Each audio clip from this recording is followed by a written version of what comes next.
Good morning mga chang at chong! Kumusta? This is Tita Mayang. Today is September 25, 2023. Ayan, for today's video mga chang at chong, ipakita ko po sa inyo, mag-a-unbox po tayo ng isang parcel. Dahil dalawa ang alaga namin dito sa bahay, kumakalat na din ang mga balahibo nila kung saan-saan, lalo na sa aming carpet. Kumakapit ang kanilang balahibo at hirap akong walisin ito. Kaya nakahanap ako ng paraan.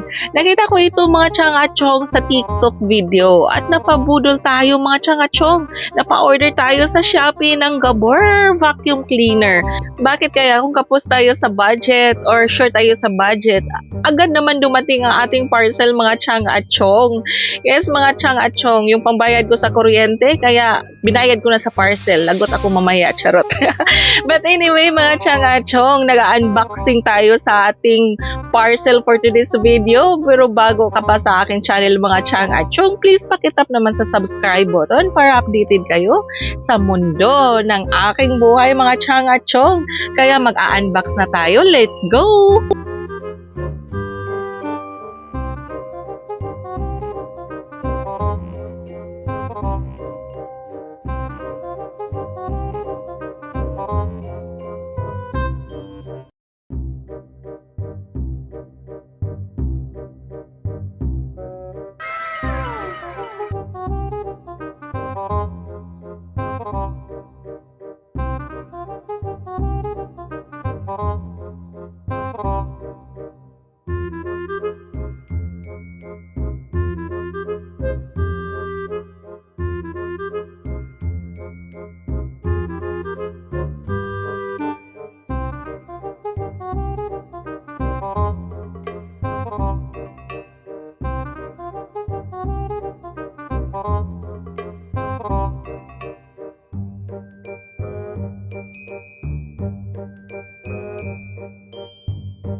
Pagkatapos ko ma-assemble mga chang-achong, ayan, sinubukan ko muna sa aming floor. So, sobrang gaan lang niya mga chang-achong. Laking tulong ito sa akin. Lalo na may alaga akong aso at pusa na kumakalat ang kanilang balahibo kung saan-saan. Mapadali talaga ang aking paglilinis sa bahay mga chang-achong. Lalo na may work din tayo.